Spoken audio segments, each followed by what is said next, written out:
don't want to release the truth. We don't want to bring them back to the order of God. So they present themselves any kind of way before they worship. But worship as unto God has to be sacrificial. And when the man of God talked about dying to the flesh, you know, when we have to get out of our comfort zone. Oh my God.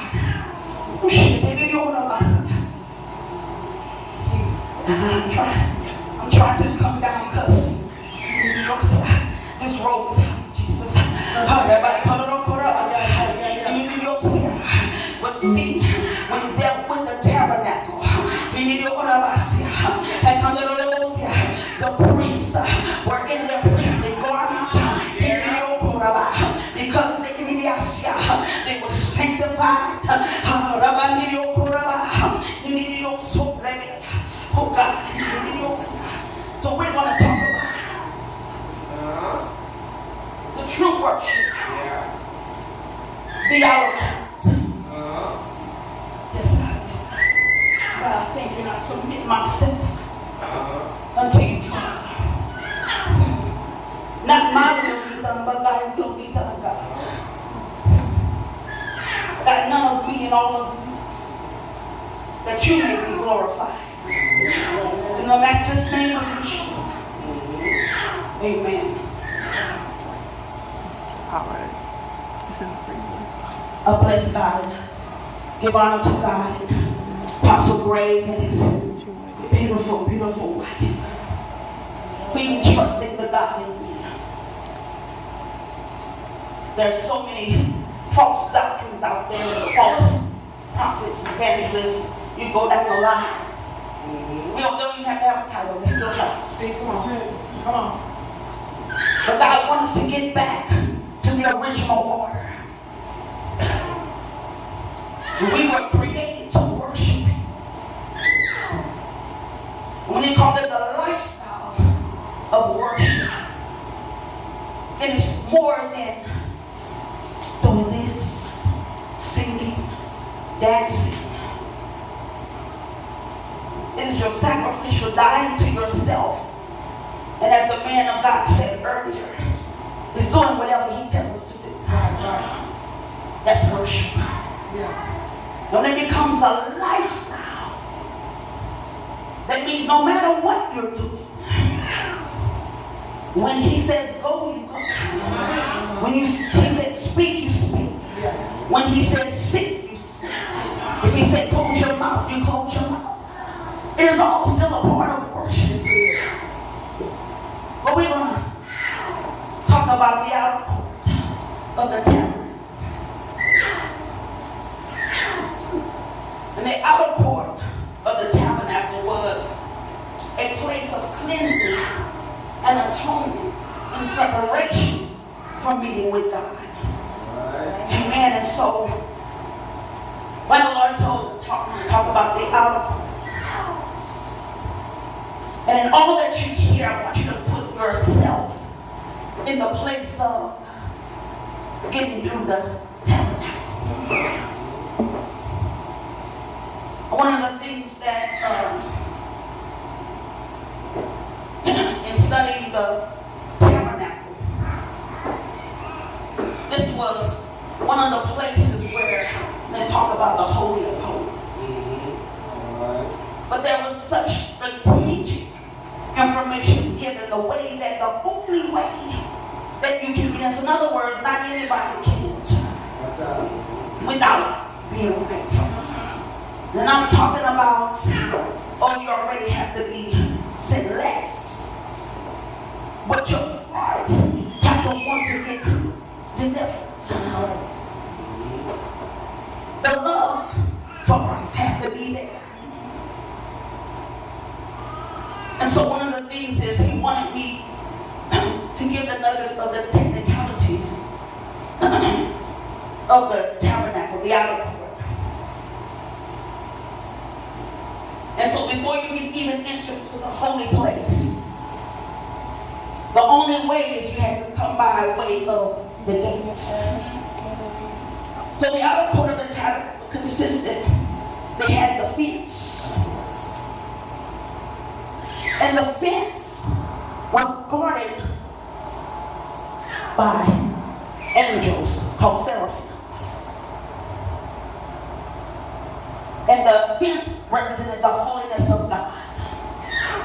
So there goes the heart that we need to have to want to be holy. Because you didn't even have the mindset. You haven't even gotten to the gate yet. You just had the fence. Wow. Come on. And it's guarded. So if you think about an apartment complex and you want to get in there to live, and it has a fence around it, then when you get inside the fence, that means you have to want to live there. Then when you get into they have the ones that have the neighborhoods with the whole neighborhood. So you have to get through the fence, and then when you get there, they still have the gates. Then they have a gatekeeper. And so you have the fence. But you have to get there away of the gate. They have the bronze altar and the bronze laver. And so in this, God really wants us to get to the place where we really worship Him in spirit and in truth. So I'm going to give little summaries of the fence of the tabernacle, the gate of the tabernacle, the bronze altar, and the bronze laver. The thing about it is, some people may think, this may be this, why would I know about that? Because that was an order. The history of how we're supposed to worship.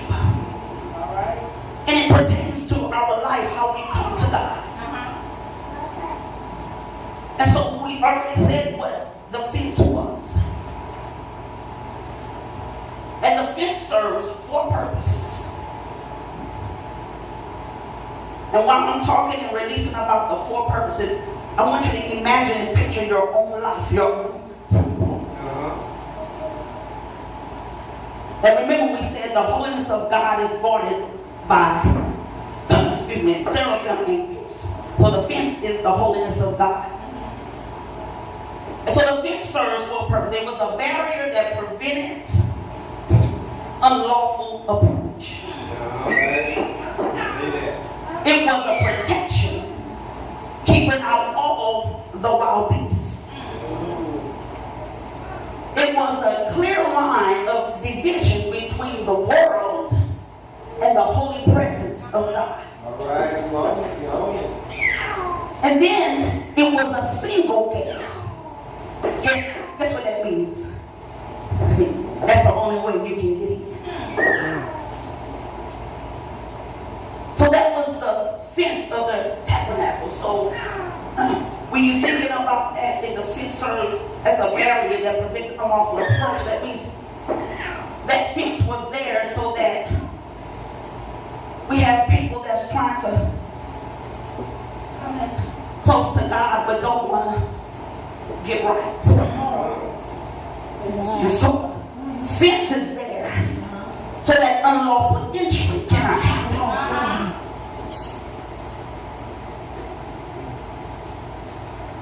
So then we said that there was the gate. And the gate of the tabernacle, it was the only way to enter. And back when the tabernacle was built, there was instructions, and there was only one gate entry. And it was positioned on the east. And so God has a purpose for everything that He designs and the way He designs it. And so, guess who the gate is in our life? The only way we can even get to true worship is we have to be able to get through to the gate. And the gate is Christ. He's the door. He's the entryway to be able to tap into the Holy of Holies.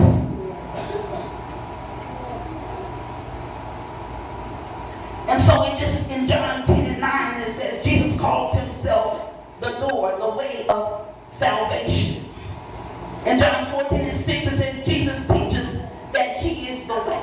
Yeah. And when he instructed Noah how to build the ark only had one door. And God did that for a reason, because it involved Noah's deliverance. So God has a